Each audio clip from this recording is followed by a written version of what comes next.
প্রতি বছর আসি এখানে ইফতার করতে, ভালো লাগে, তাই এমনি ইফতার করতে আসি এখানে। বহুত লোকের সমাবেশ হয় ইফতারিতে, তাই এখানে আসি ইফতার করতে। এখানে 8 ডেক ফিন্নি হয় আর 6 ডেক ছোলা হয়, 6000 পিস পোলাও, 6000 পিস ডিম আর 6000 পিস সিঙ্গাড়া তৈরি করা হয়। এখানে মোট লোক কাজ করে আমরা 30 জনের মতন 2 দলে।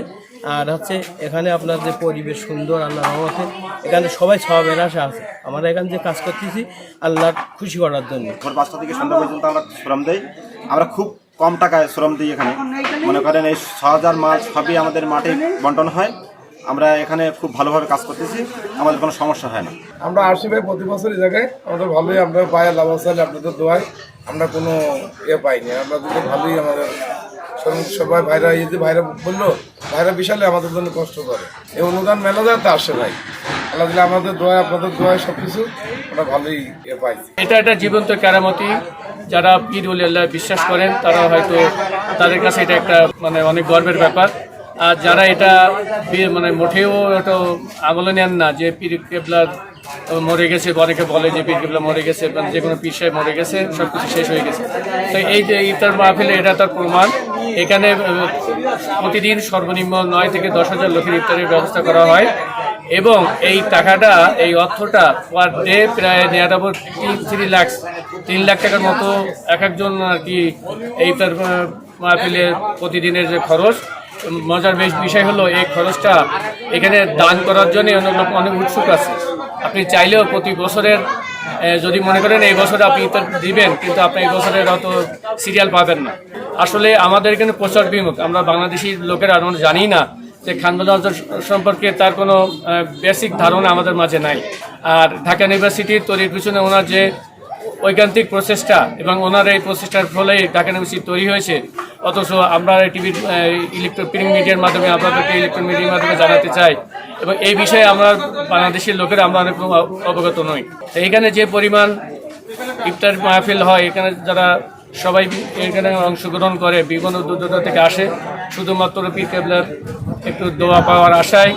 তার যে জীবন্ত কেরামতি এখানে আমরা পরিলক্ষিত হয় এবং উনি জীবদ্দশা থেকে এটা তো প্রচলিত হয়ে আসছিল, সেই সুবাদে এখানে চলে আসছে এবং আহ্বান বলতে ইনশাল্লাহ আমরা আশা করি কিয়ামত পর্যন্ত এটা বলবৎ থাকবে। ওরা ফিরনি আপনার এর জন্যে আলাদা বাউসি আছে, এরা 5-6 জন আছে এখানে। ওই প্রতিদিন ওইগুলো ফিরনি ছোলা আর ওই চিরাইগুলো আর এখানে সিঙ্গাড়ার জন্যে 8-10 জন কাজ করে। এইখানে তো এইগুলো রান্নার জন্যে আর তৈরি করার জন্য। এইবার এইটা মাঠে দিয়ে 5টা ভাগে 4 ভাগে 50 জনকে 4-50-200। এরা শুধু ওই প্লেট করে আপনার প্রত্যেক লাইনে গ্লাস পানি দেবে, বোতলে পানি দেবে আর ওই লাইনে ইত্যাদি বন্টন করে। আর এমনি আছে 10-12 জন এরকম আছে, তারা ওই বাইরে কিছু ওই যারা চারিদাতা আছে তাদের বাসায় কিছু পাঠাত দিয়ে সেগুলো প্যাকেট করে তারা পাঠায়। আপনারা জানেন খান বাহাদুর আহসানুল্লাহ রহমতুল্লাহ আলাইহির পরিচালনায় 1935 সালে এই নওতা কেন্দ্রীয় আহসানী মিশন প্রতিষ্ঠিত হয়। তারপরে 1941 সালের দিকে খান বাহাদুর আহসানুল্লাহ রহমতুল্লাহ আলাইহির অবসর প্রাপ্তির পরে উনি নওতা গ্রামে ফিরে আসেন এবং তখন থেকেই এই গণ ইফতারি এবং সর্বসাধারণের অংশগ্রহণের মাধ্যমে যে ইফতারির আয়োজন করা হয়, বিগত সেই 1941 সাল থেকে আজ পর্যন্ত সময়ের ক্রমধারায় এই ইফতারি বর্তমানে প্রায় 6000 লোকের ইফতারি প্রতিদিন এই প্যান্ডেলের নিচে বসে তারা এই ইফতারি আদায় করে থাকে। এর ভিতরে প্রায় 80 ভাগই দুস্থ গরিব ইফতারকারীগণ এখানে আসেন এবং প্রতিদিন এই ইফতারিতে 7টা আইটেম দেওয়া হয়। তার ভিতরে কলা, ছোলা, ডিম, খেজুর, ফিরনি, সিঙ্গাড়া এবং চিড়া।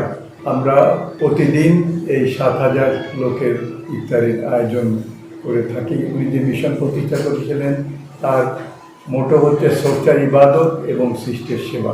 ধর্মীয় অনুষ্ঠান প্রতিপালন মাধ্যমে সোচ্চার ইবাদত এবং বিভিন্ন কার্যক্রমের মাধ্যমে সৃষ্টির সেবা, এই কার্যক্রমের মাধ্যমেই এই আহসানিয়া মিশন সৃষ্টির পর থেকেই মানুষের সেবায় নিয়োজিত।